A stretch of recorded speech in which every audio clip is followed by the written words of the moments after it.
Hello, I am Charles Jekyll, and thank you for attending my talk today. So I'm going to talk about fortifying favorite test functions for global optimization algorithms. And what I essentially mean by this is I'm going to show a simple method of how we fortify or make these test functions more difficult to optimize. So this is some work I performed while at the University of Florida under the supervision of Professor Rafi Hafka. And now I am currently a postdoc researcher at the Lawrence Livermore National Laboratory. So this is the overview of today's talk. Each slide title will have a Roman numeral dictating which section we're in. The talk's going to start off with some issues with global optimization test functions. Then we're going to go on to how we propose to fortify these test functions. We'll then demonstrate a fortified Branin-Hoo function, showing that this fortified Branin-Hoo function is more difficult to optimize. We'll transition into the power of multiple independent optimization runs, and we'll conclude today's talk. So global optimization test functions come in a variety of shapes and sizes. Some of the most challenging test functions have competitive local optima with one single global optimum. Now, unfortunately, there are few test functions that have competitive local optima and a single global optimum. And this is unfortunate because they do not capture risk of getting trapped in a local optimum. Now, the easiest test functions to optimize have multiple local optima, of which all local optima are a global optima. So an example of this would be the Branin-Hoo function, which we'll cover in detail today. With these test functions, they're so easy because there's multiple global optima to choose from. There are two goals to today's work.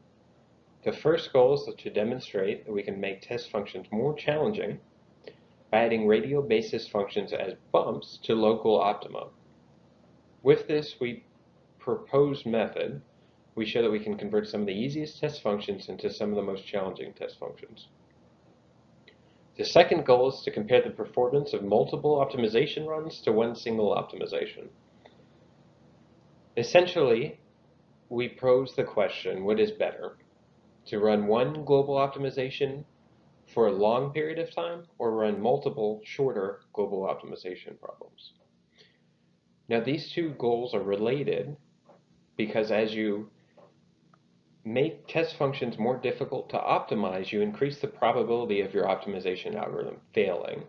But in the aerospace industry, one way to make aerospace systems more safe or safer is to effectively add redundancy into the system. So in the aerospace components, there are multiple redundant components which help decrease the probability of the system failing. And this is kind of the idea for using multiple optimizations versus one single optimization, is that you can add redundancy to your optimization algorithm. This is the Branin-Hoo function, which we'll cover extensively today. We're using a very standard domain for the Branin-Hoo function as well as constant parameters for the Branin-Hoo function. The Branin-Hoo function has these three local optimum, all of which are global optima. That means the function evaluation at any one of these three locations is exactly the same. This is what makes this test function very easy to optimize from a global optimization perspective, because there are multiple global optima to choose from. Now onto how we propose to fortify these test functions by adding bumps to the local optima locations. Each bump takes the form of a radial basis function applied within a vicinity of the optima location. So this figure on the right shows a one-dimensional slice of the Branin-Hoo function through one of the previous local optima.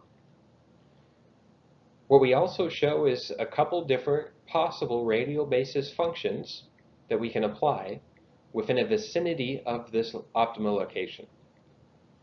Now these bumps change the magnitude of the local optima, but not the location of the local optima.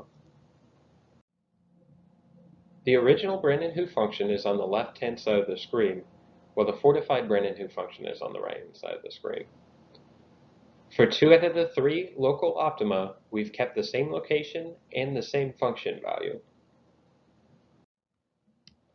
However, for the local optima in this location, we've kept the same location, but have created a new function value using this radial basis function as a local bump.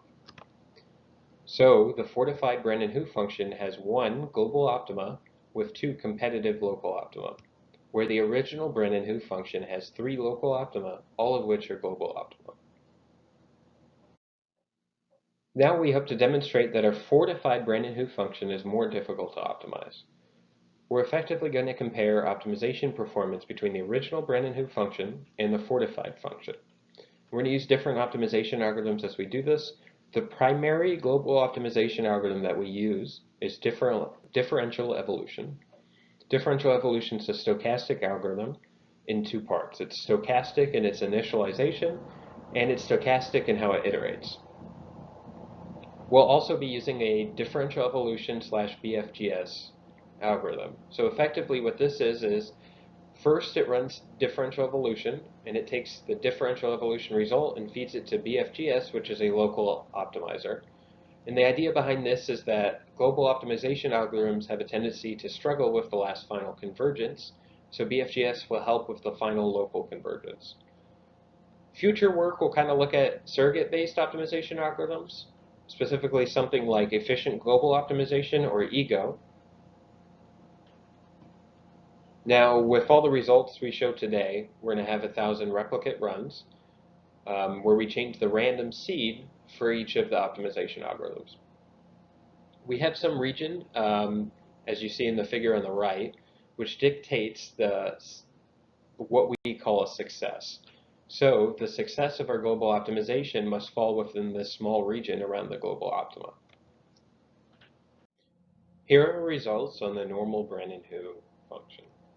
The table shows the algorithm that we use, the population, the number of iterations, the percentage of failures of the optimizations out of our 1,000 replicate runs, the average number of function evaluations, and the percentage near each optima. We can see that with differential evolution, with a population of 10 and a maximum number of iterations of 20, that only one of the 1,000 replicate runs failed. Now there are two parameters that you can tune in differential evolution to kind of make it less effective. One is the population, and one is the maximum number of iterations. So we see if we keep the population at 10 and reduce the maximum number of iterations to 10, that now about half of the 1,000 replicate runs fail, or 46% specifically fail. However, we can see that we are near each of the local optima on the right-hand side, with 27%, 49%, and 24% adding up to about 100%. And what this effectively means is that differential evolution with only 10 iterations is having issues with the final local convergence.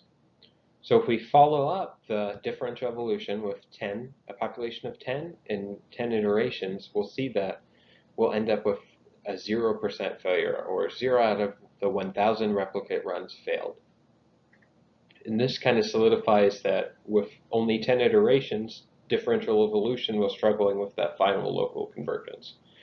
Now, to kind of also demonstrate an extreme case, if we use differential evolution with a population of 2 and 2 iterations, 100% of these runs failed. However, if we follow this up, the population of 2 and 2 iterations with a BFGS algorithm, we see 0% failure, or 0 out of the 1,000 replicate runs failed, with an average number of function evaluations of 42.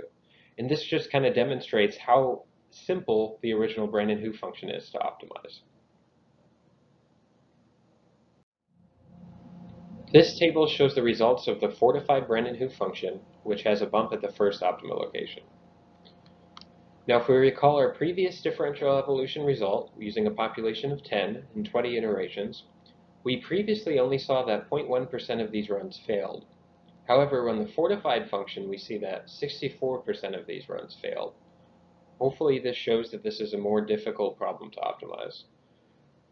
Alternatively, we can get the percent failures down, but only at the cost of a much larger number of function evaluations. So in this case, we could get down to 4% of failures, however, using over 2,000 function evaluations, which is a lot more than our previous 0% failures with only 42 function evaluations.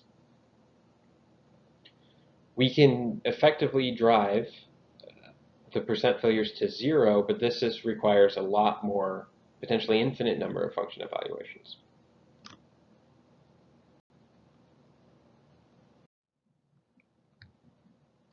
So to summarize our results here, with DE and DE BFGS, we saw about a 16 times increase in the computational costs or the number of function evaluations in order to get the same probability of failure. However, we still saw that there was a small, non-zero probability of missing the global optima. And we did this all with 1,000 replicate runs of our global optimization algorithm. Now to transition onto multiple independent runs. Random search algorithms can often get stuck for a long period of time. Effectively, as the number of iterations increases, it's very typical to see improvement in the function value, and this can go on for long periods of time. With this in mind, it might be better to reduce the probability of our optimization from failing to run multiple shorter global optimization runs to build redundancy. So to illustrate, for the same computational costs, is it better to run one large global optimization problem or multiple smaller global optimization problems? And you can frame this such that it is the same computational cost between each. So what we're saying is, do we get a better function value on average if we run multiple runs versus one single optimization run? The idea behind using multiple runs stems from the fact that in our previous results, DE BFGS with a population of 2 in 2 iterations, we saw that about 2/3 of the optimization runs failed. And what's effectively happening is the algorithm goes about 1/3 of the time to each basin. So because there's 3 optima, it's failing 2/3 of the time, since 2 of the optima are local and the other one is the global optimum.